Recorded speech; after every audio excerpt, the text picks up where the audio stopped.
In truth, the narrator has no horrific experiences of their own to share, and thank God for that. However, surely everyone will be haunted by the story of David Vance, a 38-year-old carpenter from the town of Oakhaven. These are not dark memories that this man often dares to mention, yet every moment of that utter terror is carved deep and recounted almost exactly word for word. I am David Vance, and if you saw me now with these deep, sunken eyes and hands that tremble whenever I hold a glass of water, jumping in panic at a mere small noise from the street, you would never believe I was once a brawny, calm, and deeply life-loving carpenter. For more than 3.5 years, there has not been a single night where I have truly slept soundly, because as soon as I close my eyes, the smell of burnt pine, the metallic tang of blood, and those so-piercing screams echo back into my mind like a broken tape loop repeating a chorus from hell. Before that nightmare descended, I lived in Oakhaven, a place where calling it a town is a bit of an exaggeration, since it was actually just a tiny community of a few dozen houses huddled together, nestled deep within the massive primary forests of the Cascades in Washington state. All year round, this place was shrouded in cold mist and the pungent scent of pine resin, completely isolated from the noisy world outside. The nearest gas station was more than 20 miles away via winding mountain passes, and here there were no shopping malls, no cell service, and the communication signals were as flickering as a candle before the wind. But we loved that isolation, loved the pace of life that drifted by so slowly and peacefully that one could clearly hear every sound of falling snow outside the porch. Money in Oakhaven was always tight, as most residents worked in logging, blacksmithing, or as carpenters like myself, but in return, we had something city people could never possess, which was a bond as deep as blood. In Oakhaven, you never had to lock your doors at night, and if a household ran out of firewood in the middle of winter, the next morning there would immediately be several piles of neatly split cedar stacked against the porch without anyone expecting a word of thanks. We lived relying on one another like a large family, and I once loved my small woodworking shop, loved the way the morning sunlight filtered through the sawdust particles floating in the air with the thought that I would marry, have children, grow old, and then bury my remains under the shadows of these giant pine trees. However, we were far too naive, lulled to sleep in a false sense of security of our own making, forgetting that in these sacred forests and wild waters, when nature falls so silent it becomes eerie, that is not peace but the moment when predators hold their breath awaiting a fatal strike. The isolation of Oakhaven that we once regarded as a blessing ended up turning into the most brutal death sentence, a perfect trap with no escape where no one knew we were there, and no one could hear our screams for help as the darkness slowly began to pull in and swallow everything. That night began with a piercing sound as the roar of frantic engines tore through the silent night of the desolate forest. At first, I only thought it was drunken hunters getting lost in their trucks, but then the blinding headlights swept across the workshop window, followed by hulking dark figures wearing masks jumping heavily onto the ground. Immediately, the entire communication system and radio station of the town were abruptly cut off, plunging us into an absolute and terrifying isolation unlike anything we had ever known. Before anyone could understand what was happening, a group of radical militia members carrying heavy weaponry with cold, glinting guns surged into every corner of Oakhaven. They acted like bloodthirsty beasts, aggressively kicking down and shattering the thin wooden doors we had never bothered to bolt, heartlessly tossing choking smoke bombs into living rooms and then brutally dragging innocent people out of their warm beds while they were still half asleep. The fresh air that once carried the scent of pine resin was now acrid with the smell of gunpowder and suffocatingly thick, mixed with the barbaric curses of the rebels, causing our initial bewilderment to quickly turn into a state of extreme panic. I was escorted out of my house by 2 large men while wearing only thin pajamas, and the bone-chilling cold of the mountains seemed like nothing compared to the shiver running down my spine when I saw black gun barrels pointed directly at the heads of neighbors I had known for years. The panicked screams of children calling for their parents intertwined with the sobbing pleas of poor women. But all were mercilessly silenced by brutal rifle butt striking anyone who dared to resist or hesitated in their step. Under the flickering light cast by torches and truck headlights, everyone's faces were distorted with terror, their vacant eyes darting around searching for a hopeless escape amidst the tightening circle of fierce wolves. Everything happened so fast and so cruelly that my brain seemed to freeze, and I could only stagger along following the rough shoves from behind, biting my lip until it bled to try and swallow the choked sobs in my throat upon realizing that our peaceful home had truly turned into a heap of ashes and an earthly hell that we were herded along like cattle awaiting execution. Under those cold, black gun barrels, my neighbors and I were forced to walk through the thick, freezing night toward an abandoned stone quarry located in a remote spot right at the edge of the forest. Thick veils of mist wrapped around our bare feet, which were beginning to bleed, while the mountain cold felt like sharp blades slicing into the thin skin of people who only had time to throw on a nightgown.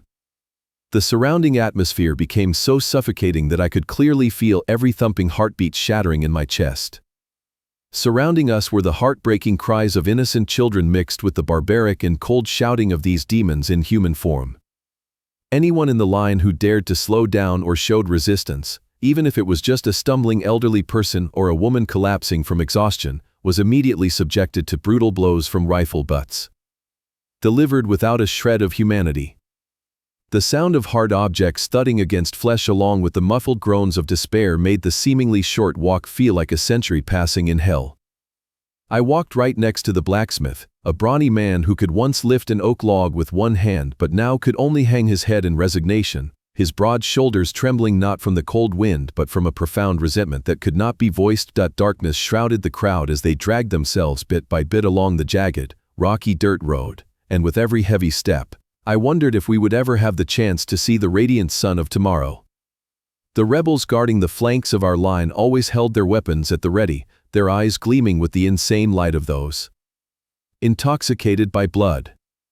My heart tightened with every beat as I heard the weak whimpering of a girl about 6 years old rising amidst the loud cursing, a fragile sound that felt like sledgehammer blows to the souls of men like us who had to stand by and watch this tragic scene, unable to protect our loved ones. The trail leading to the stone quarry had never seemed so distant and terrifying, as the silhouettes of the black, vertical rock faces began to loom through the mist ahead like a giant gaping mouth waiting to swallow the lives of all the people of Oakhaven, signaling a bloody boundary of death that we were all being forced to cross. As the sheer cliffs of the abandoned quarry became clearer under the flickering light of the torches, our nightmare officially entered its most brutal phase. Upon arriving at the quarry, the aggressive rebels began shouting, forcing all the able-bodied men in town, including myself, to take up rusty picks and shovels and dig a massive trench right in the middle of the cold, empty ground. My hands, which were only accustomed to planing wood and driving nails, now trembled as they shoveled through the freezing earth and stone, and every strike of the pickaxe echoed with a dry sound that crushed the last thin hope remaining in my mind. Amidst the whimpering cries of women and children being herded into a corner against the stone wall, I realized with horror their malicious intent of genocide. The trench that grew deeper and wider by the moment was not a trench or a fortification, but a massive mass grave for all the innocent people of Oakhaven. My throat felt bitter and cold sweat drenched my thin clothes as I stared at the spine-chilling cold-bloodedness of the rebel commander, who walked slowly along the line with a cruel smile on his lips, beginning to use his gun barrel to sort the townspeople into small groups in preparation for the bloody execution about to take place. His eyes scanned each person's face like a grim reaper counting his victims, showing not a hint of pity or hesitation as he ordered his comrades to chamber their rounds with a series of clicks. Everything around me seemed to slow down, and I could clearly hear the terrified gasps of the blacksmith standing beside me, seeing the tears streaming down the cheeks of mothers trying to hold their innocent children tightly to their chests. In that moment of utter despair, the black pit beneath our feet seemed to gape open, waiting to swallow the lives and the future of this small town forever into the cold earth. At that very moment, on a thin line between life and death, as the cold-blooded commander raised his hand to signal the firing, human endurance finally snapped. Unwilling to accept kneeling and waiting for death at the mouth of the pit, several young men in town risked their lives to lung for the guns, creating a brief chaos. They sprang up with wild roars, using those very rusty shovels and their bare hands to charge directly at the black gun barrels of the nearest guards. That sudden and desperate resistance caught the rebels off guard for a split second, but that was enough to tear through the silence and open a bloody scene. Deafening gunshots rang out repeatedly, and flashes of fire from the muzzles illuminated faces distorted by terror, blending with the thick dust kicked up from the arid ground. The formation of the villains was disrupted as they frantically pulled triggers at the figures struggling fiercely, causing stray bullets to thud mercilessly into the rock walls. I stood frozen for a blink of an eye, the acrid smell of gunpowder and the tang of fresh blood hitting my nose and making my stomach churn, while the blacksmith's voice screamed for everyone to run. Primal survival instinct surged powerfully, taking over my paralyzed body, and taking advantage of the gunfire and smoke, I gritted my teeth and threw myself into the pitch-black night of the primary forest, leaving the screams of my kind behind. My bare legs churned as I ran for my life, not daring to look back at the figures falling into the very trench we had just dug. Every leap over jagged rocks and through sharp thorn bushes was a moment I felt cowardice mixed with a surge of resentment in my chest. The sound of automatic weapons still rumbled behind me, mixed with the horrific screams of the neighbors I had once been as close to as kin, all acting like invisible saws tearing at my soul that I was running away, leaving my only peaceful world to be slaughtered without mercy, but it was the very fear of death that became a frenzied motivation pushing me deeper into the kingdom of darkness. The further I ran, the more the sounds of hell faded, replaced by the rustling of dry leaves and the snapping of branches under my bleeding heels, until the massive ancient pine canopy completely obscured the faint light of the stars, embracing me in the cold and blind arms of the Cascades. I plunged headlong into a frantic escape through the thick mist of the Cascades, surrendering my life to a void that surrounded me on all sides. Sharp pine branches whipped my face and limbs repeatedly, scratching the thin skin already numbed by terror, but I had no intention of slowing down for even a second. Extreme fear clung to me like a bloodthirsty ghost, urging me forward. I ran until my lungs burned as if they were about to explode into 100 pieces and my bare feet were soaked in blood from stepping on countless pebbles, tree roots, and thorn bushes hidden under the thick layer of fallen leaves stuck with every breath. Wheezing through my teeth, I felt the metallic taste of blood rising to the back of my throat, but my legs continued to move unconsciously because the survival instinct was so fierce.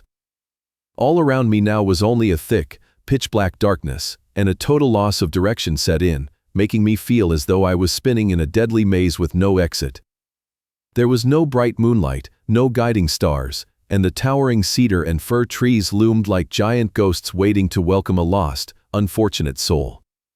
The darkness of the Cascades now appeared like a second monster opening its wide maw to swallow me, an ancient creature no less cruel than the barbaric people at the quarry behind me. As the stress hormones in my blood began to drop, the bone-chilling cold of the high mountains at night and paranoia began to gnaw at my mind brutally. My thin, tattered pajamas, soaked in sweat, clung to my shivering body, and every gust of freezing wind howling through the trees made strange sounds that heard like the mournful crying of the neighbors who had just fallen into the trench of blood. My hearing became distortedly sharp, and every snap of a dry branch under my feet or the distant rustling of leaves made my heart leap to my throat, convinced that the footsteps of the rebels were following right behind me. I began to see dark figures in camouflage moving nimbly through the trees, heard the clicking of guns being loaded echoing in the mountain wind, and even imagined the foul breath and cold gaze of the commander fixed on the back of my neck, waiting for the moment I collapsed to pull the trigger. Despair condensed into hot tears rolling down my mud-stained cheeks, and I staggered along in a dreamlike state on the boundary between life and death, not daring to stop to rest for fear that if I closed my eyes for even 1 second, the scythe of death would immediately strike my head. The dense primary forest lacked any sound of normal life, as the chirping of crickets and night birds were completely silenced, giving way to a deadly stillness that throttled every weak breath of a person trying to escape hell only to imprison themselves in another, even larger, dark tomb. Slippery moss-covered rocks caused me to fall time and again, and every time my knees hit the hard ground, a wave of agonizing pain shot to my brain. Yet I gritted my teeth and scrambled back up, hands fumbling in the void to grope my way forward step by step. My mind began to paint the worst scenarios, the image of the blacksmith's wide, lifeless eyes or the screams of the little children at the quarry alternating through my mind like a slow-motion horror film, draining the last of my sanity. I did not know how many hours I had spent dragging myself in that semi-conscious state, only knowing that the night remained endlessly thick and the freezing cold was slowly stripping away the last bit of warmth in my veins, pushing me to the very edge of total physical and mental collapse in this sacred, desolate forest. After many hours of dragging myself over countless slippery rocky slopes and rotten logs in a state of utter exhaustion, my eyes, bleary from lack of sleep and panic, suddenly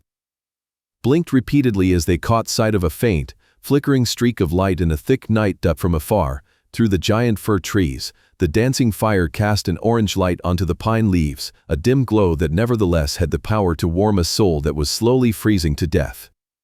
My heart suddenly throbbed in my aching chest, casting off all the dark hallucinations that had just tormented my mind to cling to a thin ray of hope that had just flashed. My mind, crazed with cold and hunger, immediately deluded itself into thinking I had found a safe night patrol ranger station in the middle of the Cascades. The thought of a warm fire, a sip of hot water, or a hiding place far from the villains at the quarry urged my bleeding legs to move faster, discarding all caution to head toward the source of salvation. The pungent smell of pine wood smoke began to hit my nose, further reinforcing the blind faith within me, causing me to unconsciously reach out my tattered hands like a sleepwalker craving warmth. But as the distance narrowed and I began to draw closer, that false warmth was immediately extinguished, replaced by a wave of cold chills running down my spine that throttled my lungs. The place I had just arrived at was not a proper ranger station at all, but I discovered with horror that it was a makeshift camp slick with blood, emitting a stench of rot so foul it made me gag. Under the flickering, dim firelight, I looked down and realized the mulch beneath my feet was soaked in a thick, dark red liquid pooling in large spots. Glancing around, my stomach churned in a scream caught in my throat when I saw the red, skinned carcasses of animals hanging from the sturdy pine branches around the fire. Their headless, naked muscle tissue was still dripping blood onto the cold ground, creating haunting splashing sounds and shivering slightly with every freezing gust of wind, completely shattering the false hope that had just been kindled and pushing me deeper into the depths of terror. Before the nausea rising in my throat could escape, a horrific rustling sound came from behind the tattered canvas of the tent, freezing me in my tracks. From inside that blood-slicked shelter, a wild man slowly stepped out under the flickering firelight. He wore ragged scraps of cloth matted together with mud and streaks of dried, black blood, his matted hair hanging down to cover half of his gaunt face, yet it could not hide the wild, clouded eyes that were fixed intensely on me. Suddenly, his cracked lips curled into a crazed and hideous smile, revealing filthy teeth, and then, without a single warning sound, he lunged forward like a hungry wild beast and chased after me with terrifying speed. The low growl in his throat was like a knife piercing my eardrums, awakening the most primal survival instinct in my exhausted body. Extreme panic overwhelmed all reason and fatigue, causing me to spin around and continue running blindly into the dark embrace of the great forest that I no longer had any sense of direction, only knowing to flail my arms out in front of me to push away branches in a state of utter dread that the gaunt, clawed fingers of that bizarre man would grab my neck at any moment. In my frantic escape, I repeatedly slammed my shoulders and chest into the rough trunks of fir trees, tripping over numerous roots protruding from the ground, causing my whole body to fall forward only to scramble back up and lunge ahead. Sharp thorn bushes unintentionally tore away what little thin clothing I had left, carving long scratches across my body until they bled, but the physical pain was completely numbed by the horror strangling my mind. The thumping sound of footsteps on the dry leaves mixed with the raspy, spine-chilling gasps of the mysterious man behind me like a ghost of death following closely, forcing me to squeeze out every last drop of strength to escape the clutches of the forest scavenger that I plunged ahead like a lost, blind beast. Surrendering my life to the cruelty of the night until my lungs burned as if scorched by fire and my bare, battered feet completely lost all sensation. I did not know how long I had been running for my life until the first pale, gray rays of dawn slowly filtered through the dense pine needles, signaling that morning had come. The pursuit of that crazed man seemed to have been left behind in the darkness, but my body was now completely drained and collapsed, forcing me to curl up and hide under a damp, mossy rock hollow. As soon as my eyelids closed from sheer exhaustion, the horrific nightmares of the bloody quarry from the night before flooded back to throttle my mind, intertwining with the harsh reality and causing me to repeatedly wake up with a start, gasping in panic and drenched in cold sweat. I could not distinguish between the screams of my neighbors echoing in my head and the whistling of the mountain wind outside. Everything swirled together into a symphony from hell. As my last reserves of energy were depleted, a burning thirst and a gnawing hunger began to cruelly ravage my battered body. My stomach cramped painfully while my mouth was so dry I could not produce a single drop of saliva to swallow the lump of resentment rising within me. I crawled out of the rock hollow, dragging my swollen feet covered in deep cuts, and staggered among the ancient fir trees like a soulless zombie. Along the damp carpet of leaves, countless clusters of colorful wild mushrooms grew temptingly, beckoning to a stomach screaming with hunger, but I absolutely did not dare to eat or touch any of them, knowing that even a little neurotoxin would be enough to end this fragile life. Instead, I bit my cracked, bleeding lips and forced myself to continue trudging forward, summoning every last bit of my remaining strength to listen for the gurgling of a stream or a puddle of stagnant water, desperate for a source of water in the ultimate hopelessness of this endless forest. Just as the thirst was tearing at my chest to the point where I thought I would collapse and die in this dark corner of the forest, the tips of my bleeding toes suddenly touched a flat and hard surface. I slowly lifted my mud-caked face and my tear-filled eyes widened as I realized I had accidentally stumbled upon a logging road cutting across the old pine ridges. The sight of the trail with its deep, ingrained tire tracks stretching toward the horizon felt like a miracle descending amidst so much despair, making my heart throb with the hope of finding civilization and human life. Thoughts of a warm clinic, a sip of clean water, or kind forest rangers immediately fanned the flames of survival in my weary body. I hurriedly pushed through the dew-drenched leaves, dragging my bleeding feet out of the bushes and preparing to take a deep breath for a walk toward freedom. However, the very moment I placed both bare feet on the hard-packed earth, the sound of a large car engine slowly rumbling toward me from around a hidden bend ahead caused every muscle in my body to immediately seize and freeze. The heavy tires grinding over the gravel and stones heartlessly tore through the silence of the misty morning, carrying a cold, lethal intent that crushed the dream of salvation that had just blossomed in my head. As the vehicle rounded the corner, what hit my eyes was not a rescue vehicle but a gray pickup truck belonging to the militia group. Utter horror throttled my heart as I realized they were out on patrol to sweep for survivors, and I had only a few seconds to react before being spotted. On the thin line between life and death, I decided to gamble my life, ducking into the hollow of a massive, rotted cedar tree filled with bugs and slime right by the roadside. Inside the cramped wooden cave, it was incredibly dark, suffocating, and emitted a foul stench of decomposition, but it was the only shield I could cling to. My entire battered body curled up, sinking into the damp mulch mixed with countless squirming, disgusting creatures, as I tried to press my thumping chest to make myself as small as possible. Cold sweat poured from every pore, mixing with the muddy slush and sticking to my torn flesh, creating a revoltingly slimy sensation. The truck's headlights swept across every trunk and blade of grass, casting ghostly shadows that danced frantically on the rotted wood right in front of me, carrying the cold lethality of black gun barrels waiting to fire and take the life of any soul lucky enough to have survived the brutal massacre of the night before. My heart seemed to stop beating when the pickup truck jerked to a halt and turned off its engine right next to my hiding spot, so close that I could feel the heat from the engine and the acrid smell of the exhaust wafting through the rotted bark. Soon after, the sound of heavy leather boots stepping onto the crunchy road surface rang out, each beat cold and full of murderous intent against my eardrums, which were as tight as piano wire. Inside that dark, cramped hollow, an extreme mental torture began to ravage the last of my thin logic as countless slimy, multi-legged insects swarmed up from the mud onto my calves, through my tattered shirt, and crawled all over my face, but I had to grit my teeth and endure it, not daring to move even with the slightest shudder. Amidst the haunting silence of the forest that had just been torn apart, my stomach churned with resentment and terror as the sound of barbaric shouting and foul curses from the villains reached my ears, mingled with the tragic crying and sobbing, broken pleas of the poor female hostages they were holding in the truck bed. Although I could not see what was happening outside, every one of those harsh sounds was like a blade slashing my soul, turning the short few minutes hidden in the tree into a century of torment in the lowest level of hell. Amidst the chaotic sounds of the brutality occurring right outside the dark hollow, my straining hearing suddenly caught a shrill, resentful scream that tore through the thick air. A young girl on the truck bed seemed to have reached the final limit of her endurance and risked everything to struggle against the humiliation of the beasts. Scuffling sounds rang out, followed by a burst of angry curses from a guard as he was scratched or bitten by the girl. But that small,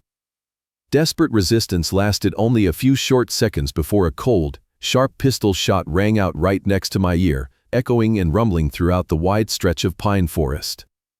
That dry sound immediately cut off all the screaming, completely extinguishing the life of the poor girl, and followed by a spine-chilling silence. Instead of feeling regret or fear, the cold-blooded militia members only broke into barbaric laughter, uttering a few words of contemptuous mockery toward the soulless body before callously throwing her onto the ground like a bag of trash. The car doors slammed shut with a dry thud, the engine roared, emitting a cloud of acrid smoke, and then the gray pickup truck slowly rolled away, grinding the gravel as it departed to continue its cruel hunt. I continued to hold my breath, clenching my teeth so hard that fresh blood welled up in my mouth, forcing myself to stay buried in that pit of decomposition for a long while until the engine sound had completely faded and a deadly silence returned to the forest. Only when I felt the surrounding space held nothing but the weak rustling of dry leaves did I use my trembling hands to grip the edge of the rotted wood and laboriously crawl out of the cedar trunk, covered in mud and insects. The dim light of dawn just beginning to filter through the canopy revealed a haunting sight that would be permanently etched into my mind. Lying spread-eagled on the cold-packed earth just a few steps from my hiding place was the tattered body of a young woman, dark red, thick blood slowly oozing from a fatal wound, staining and soaking a patch of the trail.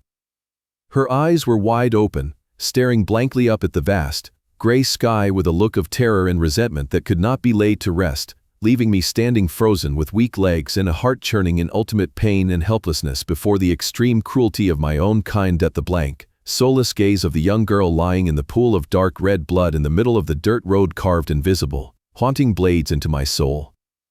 Standing frozen before the cold corpse, I realized with horror that the wide trail I had hoped was an escape to civilization was actually a perfect death trap set by the wolf pack to catch lost prey. If one patrol truck of the militia could easily drive through here, there would surely be countless others waiting ahead. Utter terror once again throttled my lungs, causing me to take staggering steps backward, hurriedly turning my back on that false hope to plunge into the sacred, desolate forest once again.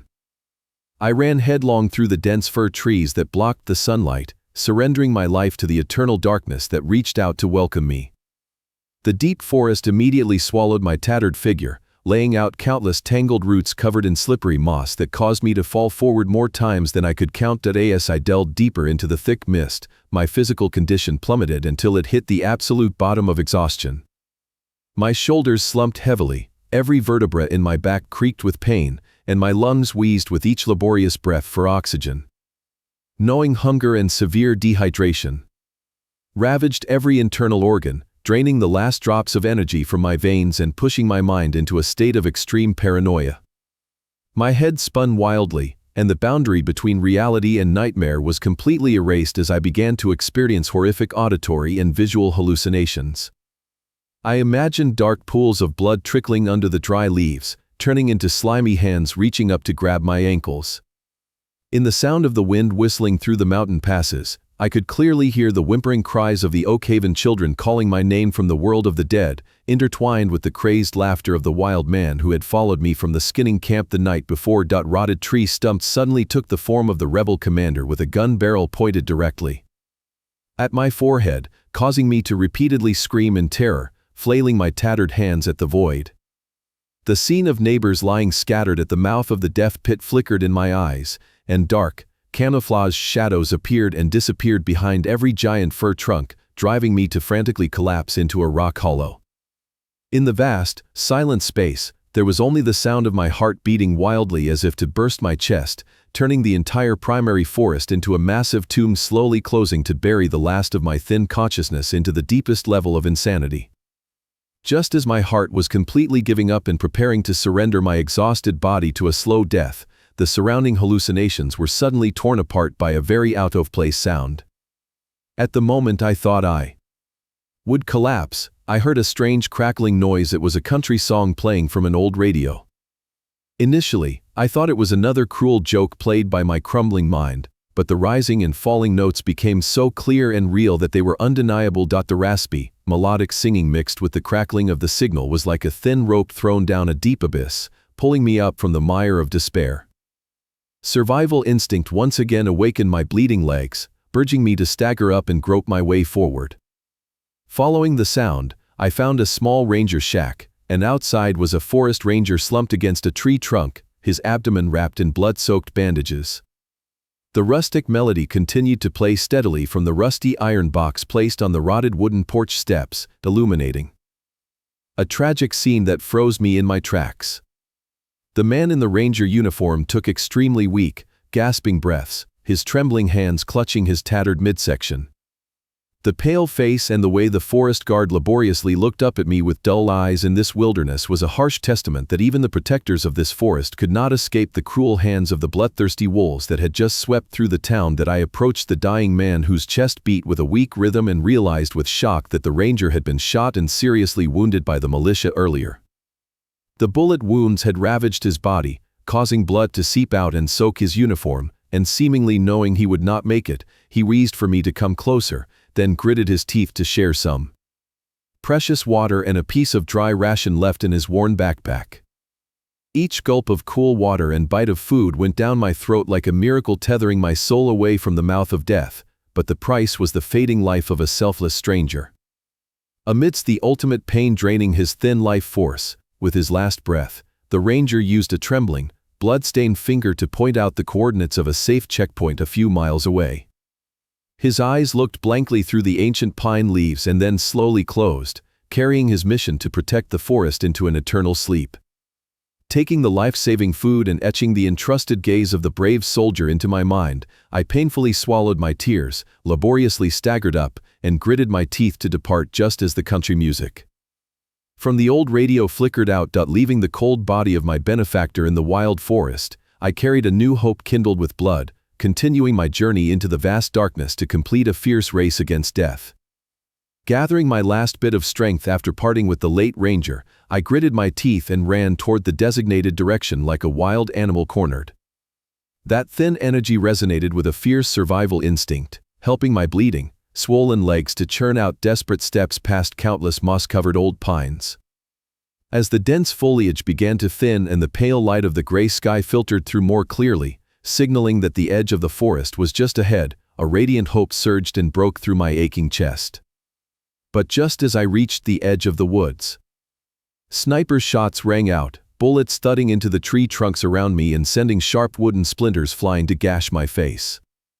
The horrific memory of the death pit at the quarry from the night before immediately resurfaced, grabbing my mind like a bloodthirsty ghost that would not let go. I screamed frantically, a burst of sobbing and tragic sounds escaping my dry throat, convinced I had fallen into an ambush by the barbaric rebels once again. The resentment and fear suppressed for so many days finally broke through the thin defensive layer of my mind, leading to a total emotional collapse that left me without any courage to keep running. My battered legs completely lost their strength, causing me to collapse onto the damp ground, my torn hands clutching my head as I curled up like a madman awaiting the moment of execution. The sound of bullets still whistled past my ears, carrying a freezing lethal intent signaling that death had come very close, and I could only squeeze my swollen eyes shut, my muffled crying mixing with the mud, surrendering this entire ruined body to the scythe of death to forever end this series of torments in an earthly hell. The gunfire suddenly stopped, returning a terrifying silence to the edge of the woods, but immediately afterward, the sound of heavy footsteps running toward me along with urgent shouting rang out. The people approaching were not the bloodthirsty militia with their barbaric curses but the National Guard, who were carrying out a blockade and rescue operation in the Cascades area. When they saw my tattered, ragged body and eyes filled with despair, they lowered their weapons and shouted that I was only a civilian, a poor survivor. That I was taken for emergency treatment immediately, and then began a long, arduous period of psychological therapy to try and mend a soul that had shattered into 1,000 pieces. Although the authorities completely dismantled that radical organization and reclaimed justice for Oakhaven, for me, things can never go back to the way they were. I sadly close the story of my life with the painful truth that while my body still exists, a part of my soul died and was permanently buried in that death pit at Oakhaven along with my beloved neighbors. The story of David Vance is not just a memoir of fear but also a valuable lesson about the value of peace and human connection in the darkest times of life. It reminds us that the line between civilization and chaos is sometimes very thin and that we need to cherish every moment of living in safety as well as always know how to love and protect one another against unpredictable events. The deepest human value is the kindness of the forest guard who sacrificed his last breath to show me the way, or the courage of those who fell to protect their fellow citizens. These are the flickering lights of salvation for humanity amidst a world full of brutality. If you feel that this story has touched the deepest chords of your emotions, please subscribe to our channel, like, and share this video so we can spread meaningful messages and listen to more engaging videos every day. How do you feel after listening to David's horrific experiences, and do you see any reflections of reality or life lessons that relate directly to yourself? We are very eager to hear your thoughts and comments from the bottom of your heart so that we can understand and warm each other's spirits more. Finally, we wish everyone watching this video very good health, a happy life, and that every passing day is truly peaceful in your soul. Goodbye, and see you in the next video.